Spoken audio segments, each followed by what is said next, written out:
It is the season for people in your line of work. It's not only a matter of strategy, what the candidates are saying and how they are saying it, but also polls are in great abundance right now, thanks to the wonderful invention of the internet.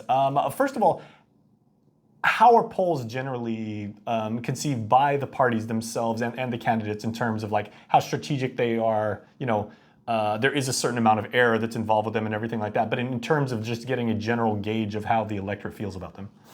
Sure. So in my experience on Guam, polls can be at either end of the spectrum, okay? There are polls that some people will create out of thin air, which are totally fiction, but then they want to use them to kind of, foist on the public an idea that they have support where they really don't, to kind of fool their way into office. So they've been weaponized, essentially. Huh? Yeah, well, and it's a tradition to do this. It's nothing. There's nothing new. And there's a classic picture of President Truman holding up a newspaper and it says, "Dewey defeats Truman," because the polling, they had stopped polling a month before the election, say, "Oh, the election's over." Everyone says they don't like Truman, when actually what we know about public opinion is it's like looking at a wave on the ocean. It goes up and down. And depending on when you exactly see the number, it tells you where it's at. And so you can take any given level of support in any point in time and find support for somebody. But if you track it over time, there's a big difference. At least in the political realm, if you put the idea out there that something is true, many people will, believe that it is true, because most people, unlike yourself, don't spend all night and day, considering this, analyzing this, criticizing this. Politics is the art of the possible.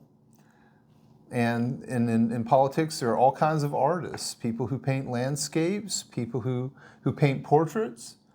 And so there are portrait artists and landscape artists, and there are con artists. Very interesting insight. Okay, I want to show you, Ron, if I may, some of at least the two major races that we're doing. We have a poll right now, and we've been running for the last couple of weeks on KUAM.com. Here is the results as it stands right now with the congressional vote. Better than 3,400 votes, but the incumbent, James Moylan, a Republican, having about a 2-to-1 edge on Ginger Cruz, who seeks to attain that office. And your thoughts on what the data may imply? Sure. First of all, congratulations on KUAM for doing these polls. I think polls are good. But we know from longitudinal analysis that at a minimum, any given Republican or Democrat candidate for Congress, at a minimum, is going to have 43%. So it will never be over 57-43 in any given two-person race, assuming two people. Incumbency really, really matters. Incumbency matters also, but also just the having the support of the party. And I'm talking about people who are named by the party. You have a minimum 43. So that means that really 14 points are up for grabs that decide the election for any given congressional candidate in any given election cycle. And so that's where all of the race really is over that 14%. And when we talk about a two-person race, it's like looking at two children on a seesaw. So when one goes up, the other goes down. It's directly and inversely related. It's a scale, yeah. It's exactly. So you go up one if it's 50-50, and then if one goes up 1 point, it's 51 and 49. You get a doubling effect. And as you said, there are several other polls. I know of at least 2 or 3 of them that are going on right now and everything like that. The results may or may not be similar to what we've just showed you. So our 3-month spot on longitudinal data over 3 months between Moylan and Cruz does show Cruz is up, but ours showed fairly consistently 55-45 with Cruz being at 55% and Moylan being at 45%.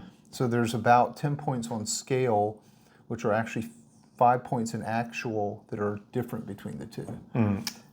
The camps for either of these candidates, obviously they're going to say, the polls are not explicitly scientific. There is, like I said, there is somewhat of a margin of error that you have to account for and everything. But at the same time, they should take that into consideration of just for what it's worth, keep it in the back of your mind, right? But also, and plan for it. Polls are a lot of fun to get people to talk about politics.